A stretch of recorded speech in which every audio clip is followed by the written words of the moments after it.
Hello, it's Eric here, and so once again I'm sitting at my favorite public pier or rock pool, and contemplating a SPAC report that I read today. Yeah, and for those of you who don't know what a SPAC is, and then you probably shouldn't be watching this channel. Yeah, and but anyway, so I was reading this scorecard for some of the SPAC investments for the past year.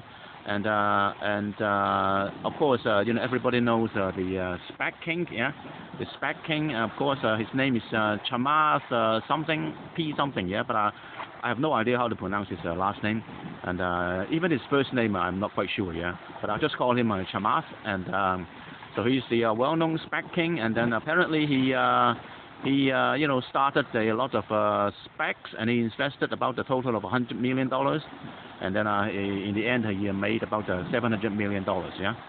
And the SPAC is a kind of like a very good case. It's a typical example of a asymmetric reward, yeah. Asymmetric reward in the sense that you only have to put up a very small startup cost to start a SPAC, yeah.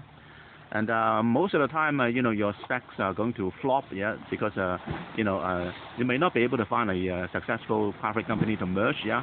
But if you do find a successful private company to merge, then you make a huge return, yeah. So therefore, the asymmetric reward is in the sense that you have to put up just a small startup cost, but if you successfully merge with a private company, then you can make a huge return, yeah. Typically in the order of hundreds of millions of dollars, And so this is one example of asymmetric reward. And then another kind of asymmetric reward is, I think everybody knows that. That's like investing in a penny stock, yeah. And so investing in a penny stock is another kind of asymmetric reward, because you typically only invest a small amount in one penny stock, yeah. But you don't just invest in one penny stock. You invest in many penny stocks, and even though most of them are going to flop, but eventually one of them will become successful, then you make a huge return, yeah. And so some people say it's a bit like throwing shit or throwing mud onto a wall and see what sticks, yeah. And if you throw enough shit or enough mud onto a wall, yeah, and then most of them will just slide off, yeah. But eventually, inevitably some of them will stick, yeah. And those are the ones that can make you big money, And so let's say, for example, let's take the example of the investing in a penny stock, yeah. And let's say, for example, I invest $100 in one penny stock, and I do that for 10 individual penny stocks, yeah. And then let's say, for example, if a penny stock becomes successful, then I can make $1,000, yeah. And so therefore, the worst case scenario is I invest in 10 penny stocks. Each one I invested $100. And 9 of them will flop, and then only one of them becomes successful. So therefore, I just break even, But I mean, that's the worst case scenario, Most people can definitely, do better than the worst case scenario, yeah. And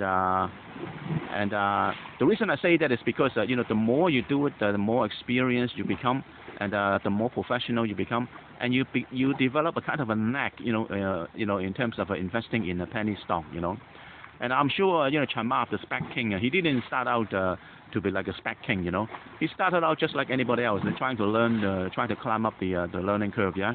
But eventually he did it long enough, and he accumulated enough experience, and he became the SPAC King, yeah. He developed a knack, for choosing successful private companies to merge with his SPAC company, and therefore he made a huge return, yeah. And the same for investing in a penny stock, Nobody starts out as a pro, as a professional investor in a penny stock, and nobody starts out picking all the successful penny stock companies, Everybody starts out, with limited experience. But what I'm trying to say is, eventually you get a knack, you get a knack for choosing the potentially successful, penny companies, that you can invest in, and eventually they will make big money for you, yeah. And so the bottom line is, yes, asymmetric reward is, it's something that you have to do a lot, something that you have to do very, very often in order for the hope of getting one, a successful company that will give you a huge return. But the thing is, that's the worst case scenario. You have to do it many times in order to get just one successful company. I mean, that's the worst case scenario. But what I'm trying to say is, most people can do better than the worst case scenario, yeah? especially if you develop enough experience, you find a knack for investing in this kind of asymmetric reward investments. Yeah. And maybe in the next video, I'll find some other examples of this kind of asymmetric reward. I just find this concept fascinating, So I will see you in the next video. Bye.